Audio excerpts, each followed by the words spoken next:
Student, তোমাদের ঘটনা 1 নিয়ে আমরা আলোচনা করলাম এবং আশা করি তোমরা সুন্দরভাবে বুঝতে পেরেছো গত ভিডিওতে। আজকে আমরা ঘটনা 2 নিয়ে আলোচনা করব। পেজ হচ্ছে 35। ঘটনা 2তে আমরা একটু যদি দেখি, ধরো পড়াশোনা শেষ করে তুমি একটি চাকরিতে যোগদান করলে। তোমার প্রারম্ভিক মাসের বেতন 25,000 টাকা এবং বার্ষিক প্রবৃদ্ধি 500 টাকা। তাহলে এখানে বার্ষিক প্রবৃদ্ধি সম্বন্ধে আগে জানতে হবে। বার্ষিক প্রবৃদ্ধি কি? ইংরেজিতে বলে ইনক্রিমেন্ট। অর্থাৎ তুমি যে 25,000 টাকা পেয়েছো সেটা বার্ষিক তোমার 500 টাকা করে বৃদ্ধি পাবে। তাহলে তুমি প্রথম, দ্বিতীয় ও তৃতীয় বছরে তোমার মাসিক বেতন হবে 25,000 টাকা, দ্বিতীয় বছরে হবে 25,500 টাকা এবং তার পরবর্তী বছরে হবে 26,000 টাকা। এখন তুমি যদি পাশাপাশি 2 বছরের মাসিক বেতনের পার্থক্য হিসাব করো, তাহলে দেখবে প্রতি বছর বেতন 500 টাকা বৃদ্ধি পাবে।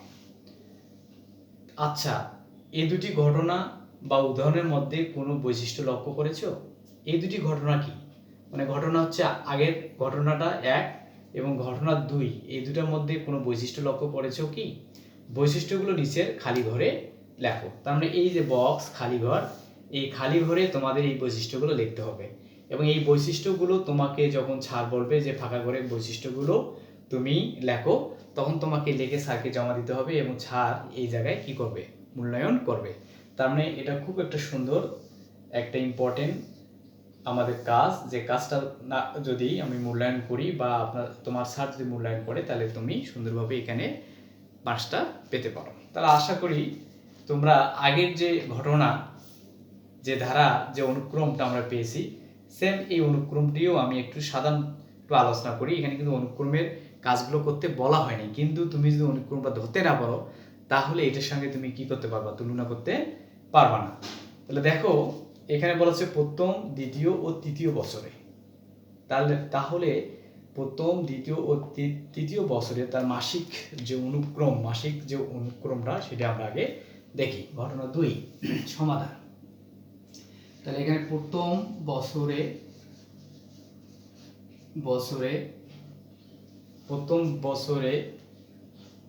বেতন,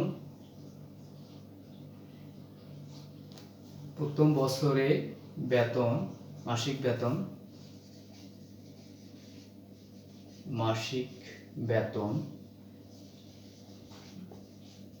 সমান হচ্ছে 25,000 টাকা।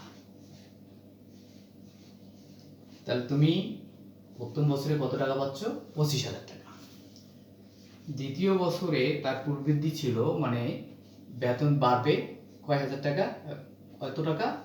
500 টাকা। তাহলে 500 টাকা যদি বেড়ে যায়, তাহলে দ্বিতীয় বছরে সে টাকা পাবে, এটির সঙ্গে 500 যোগ ধরে হচ্ছে 25,500 টাকা। এটা হচ্ছে দ্বিতীয় বছরে সে টাকাটা পাবে। তৃতীয় বছরে তার মাসিক বেতন হবে, এর সঙ্গে আরো 500 যোগ হবে, অর্থাৎ 26,000 টাকা।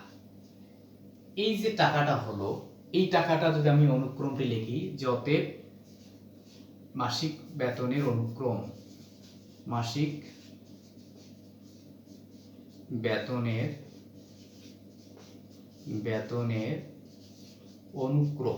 অনুক্রমটা কি হবে দেখো।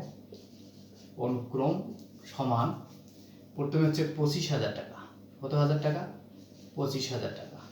তারপর হচ্ছে 25,500 টাকা। তারপর হচ্ছে 26,000 টাকা। 26,000 টাকা। তাহলে এখন দেখো যে প্রতি 500 টাকা করে তার বৃদ্ধি পেয়েছে। তাহলে এখানে আমাদের প্রথম যে পদটা হচ্ছে কত? আমাদের 25,000 টাকা। তাহলে এখানে প্রতি লিখতে পারে, প্রতি বা সাধারণ অন্তর লিখতে পারো, সাধারণ অন্তর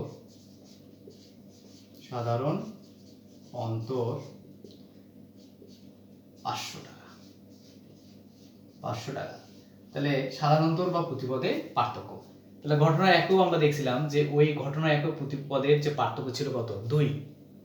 তাহলে এখানকার যে 1 আর 2 যে ঘটনা, এই ঘটনার কি হচ্ছে? তাহলে একটা অনুক্রম, সমান্তরাল, অনুক্রম। তাহলে এর বৈশিষ্ট্যগুলো আমরা এখানেই ফাঁকা জায়গায় লিখবো। তাহলে আমি কি লিখবো? 1, তারপর হচ্ছে বৈশিষ্ট্য। তাহলে আমি এখানে বৈশিষ্ট্য লিখলাম, তোমরা ফাঁকা করে এটা পূরণ করবা। বৈশিষ্ট্য কি হচ্ছে দেখো, 1 নাম্বার। 1 নম্বরের বৈশিষ্ট্য আমি যদি লিখি যে ঘটনা দুইটির মধ্যে পর্যায়ক্রমে কি বৃদ্ধি পেয়েছে। আগে ছিল আমাদের কি 500 টাকা করে বৃদ্ধি পেয়েছে। ঘটনা 1 ছিল কি 3, কাঠির সংখ্যা 3 ছিল, 3, 5, 7 বৃদ্ধি পেয়েছে। তার মানে এই দুটো ঘটনা দুইটির মান পর্যায়ক্রমে বৃদ্ধি পেয়েছে। তাহলে আমরা লিখি যে ঘটনা দুইটির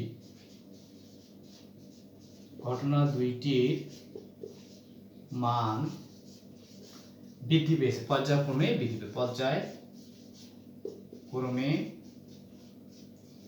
বৃদ্ধি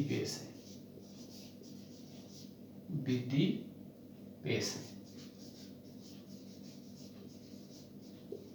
1। 2 নম্বরে আমরা বলতে পারি যে দুটি ঘটনার সাধারণ অন্তর কি ছিল?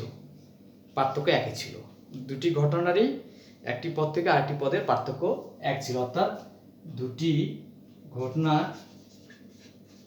ঘটনা দুইটির সাধারণ অন্তর একই ছিল।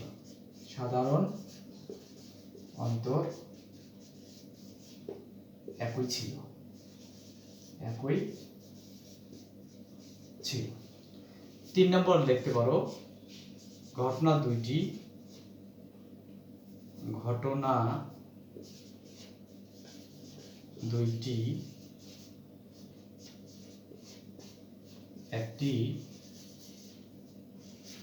একটি সমান্তর